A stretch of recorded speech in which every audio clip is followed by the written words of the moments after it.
Sa nakalipas na mga linggo, kumalat ang balita na tila nagmakaawa ang China sa Japan dahil sa planong pagpapalakas ng depensa ng Japan sa isang maliit na isla sa dulo ng bansa.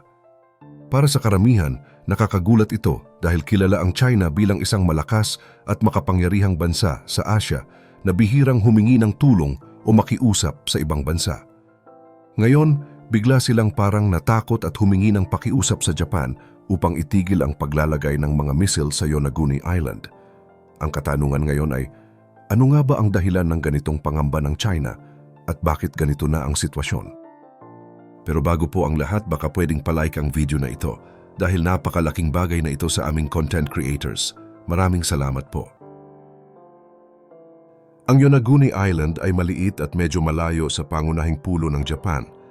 Pero sa larangan ng depensa at militar, napakahalaga ng lokasyon nito. Kung titingnan sa mapa, halos 110 kilometro lamang ito mula sa Taiwan.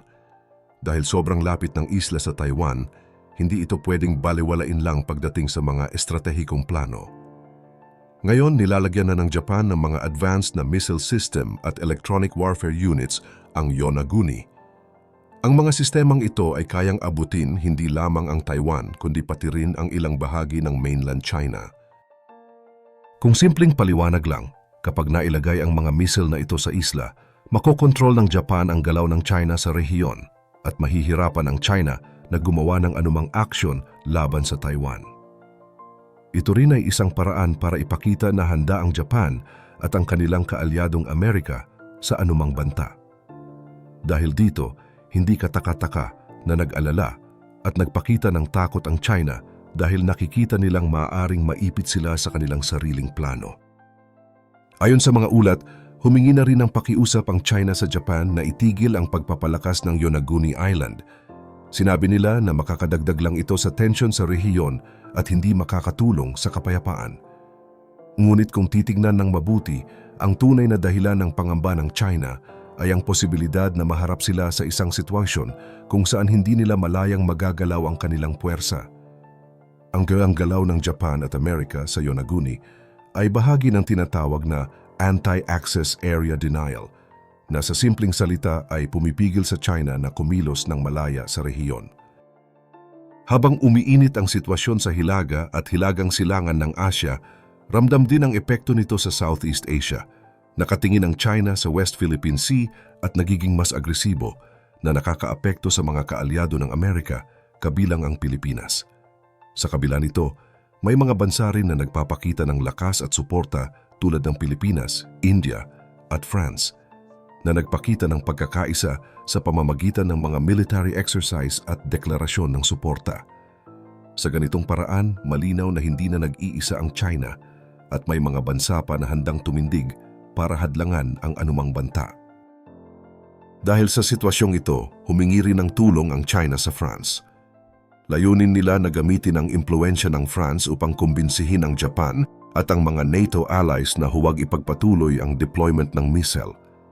Sa madaling salita, ang nangyayari ngayon ay hindi simpleng diplomatikong usapin lang, kundi senyales na nagbabago na ang dynamics sa Asia. Ang China na dati ay kumikilos ng malaya at madalas na pananakot ay ngayon nakaramdam ng pressure at natuto na kailangan din nilang mag-ingat. Ngunit sa kabila ng lahat, ang tanong ay hanggang saan kayang humingi ng tulong ang China bago nila tuluyang harapin ang bagong sitwasyon sa rehiyon. Pagtingin sa sitwasyon ng China ngayon, malinaw na nagpanik sila. Ang paglapit nila sa France para humingi ng suporta ay isang malinaw na senyales na alam nilang mahihirapan sila kung harapin lang nila ang Japan at ang kanilang mga kaalyado ng mag-isa. Dati, palaging taas ang dibdib ng China at sinasabi nila na kaya nilang labanan ang kahit sino sa rehiyon, pero ngayon, humihingi na sila ng tulong sa Europa. Ayon sa mga eksperto, sinusubukan ng China na paghiwalayin ang Japan at ang mga bansa sa Europa at gusto nilang kumbinsihin ang France na huwag sumama sa plano ng Amerika at Japan. Ang galaw na ito ay nagpapakita na alam ng China na malalagay sila sa disadvantage kapag nagkaisa ang mga malalakas na bansa laban sa kanila. Ngunit habang nagmamakaawa ang China sa Japan at France, may isa pang bahagi na dapat pakinggan ng mabuti. Ipinakita ng mga military experts sa kanilang mga mapa at analysis na ang China, gamit ang mga missile systems nila na TF-21 at TF-26 na tinatawag na Guam Killer, ay kayang abutin ang mga base militar ng Amerika sa rehiyon. Kasama rito ang mga bases sa Japan, sa South Korea, at higit sa lahat sa Pilipinas dahil sa mga base na bahagi ng Enhanced Defense Cooperation Agreement o EDCA. May mga kampo sa Cagayan, Isabela at Palawan na pwedeng gamitin ng mga Amerikano. Sa mata ng China, ang Pilipinas ay hindi na lamang basta kapitbahay, kundi isa na ngayong malaking target. Kung pagbabasehan ang saklaw ng mga missile ng China, nasa loob ng kanilang abot ang mga base natin. Ibig sabihin, kung ipipindot nila ang button ngayon, ilang minuto lang ay pwede nang umulan ng apoy sa ating rehiyon. Nakakabahala ito at natural lang na may kaba sa ganitong sitwasyon. Ngunit sa kabila ng banta, ang sagot ng Pilipinas at ng ating mga kaalyado ay mas malakas at mas maayos ng nakaplano. Halimbawa, imbes na tulungan ng China, nagpadala ang France ng mga barkong pandigma sa Asia. At hindi lang sila nag-cruising, nakipagsabayan rin ang France sa India at Pilipinas sa isang malaking military drill sa West Philippine Sea. Ito ay tinatawag na Maritime Partnership Exercise. Nandoon ang malalakas na barko ng Philippine Navy, kasama ang mga bagong frigate at patrol ships. Kasama rin nila ang destroyers ng Indian Navy at ang puwersa ng French Navy. Tatlong bansa, iba-ibang wika, pero iisa lang ang mensahe at yun ay, ang West Philippine Sea ay teritoryo natin at hindi kami natatakot sa China. Mahalaga ang pagsali ng India sa drill dahil may matagal na silang alitan sa China sa hangganan nila sa Himalayas.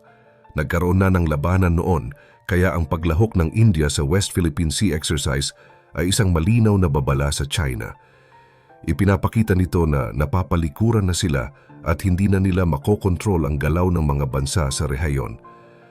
Ang pagkakaisa ng Pilipinas, India at France sa maritime drill ay nagpapalakas sa depensa ng Asia at nagpapakita na handa ang mga bansa sa anumang banta, hindi lamang sa China kundi pati sa anumang potensyal na agresor sa rehiyon. Sa hilaga, nandoon ang Japan at Amerika na nakatutok sa anumang galaw ng China. Sa kanluran, handa ang India na magbigay ng suporta. At sa gitna ng lahat, nandito ang Pilipinas na nakaposisyon sa frontline at handang lumaban kung kinakailangan. Ang military drill na isinasagawa ngayon ay hindi lang basta training. Sinasanay na ang ating mga sundalo sa tamang komunikasyon, sa pagmamaniobra ng barko at sa pagtukoy at pagmonitor ng posibleng galaw ng kalaban. Ipinapakita ng mga drills na ito na hindi nag-iisa ang Pilipinas at mayroon tayong mga kaalyado na handang tumulong sa oras ng pangangailangan. Dati, maliit lang ang Pilipinas sa mata ng China at madalas nila tayong binabaliwala. Sinasabi nila na wala tayong magagawa dahil maliit tayo. Pero ngayon, bago pa man subukan ng China ang anumang aksyon, makikita nila na nasa likod natin ang pinakamalalakas na hukbo sa mundo. Andyan ang Amerika, andyan ang Japan, at andyan ang Australia. At ngayon, kasali na rin sa mga drills ang France at India. Ang ganitong combination ay nagpapakita na seryoso ang mga bansa sa pagpapalakas ng depensa sa rehiyon at hindi biro ang sitwasyon. Ano ang ibig sabihin nito para sa ordinaryong Pilipino? Ibig sabihin ay kahit delikado ang sitwasyon, ang depensa naman ng bansa natin ay patuloy na pinapalakas. Ang mga galaw ng China, tulad ng paglapit nila sa France at ang pakiusap nila sa Japan, ay malinaw na senyales ng takot at strategic panic. Alam ng China na unti-unti nang nasasara ang daanan nila sa Pacific, sa Yonaguni Island, at nasa harap na nila ang pinagtibay na depensa ng mga kaalyado natin. Sa Pilipinas, patuloy ang modernization ng Armed Forces of the Philippines. Paparating na rin ang mga BrahMos missiles mula sa India at may mga bagong fighter jets na gagamitin sa depensa. Ang tono ng gobyerno at militar ay malinaw. Yun ay ipagtatanggol namin ang bawat pulgada ng teritoryo ng bansa. Sa kabuuan, malinaw na ang China ay natatakot at nagmamakaawa, ngunit ang tugon ng mga kaalyado sa rehiyon ay nagpapakita na hindi basta-basta matatabunan ang sama ng loob nila. Ang pangyayaring ito ay hindi lamang tungkol sa mga misil, kundi pati sa kung paano nagbabago ang balanse ng kapangyarihan sa Asya at paano nagiging handa ang mga bansa na protektahan ang kanilang teritoryo at interes.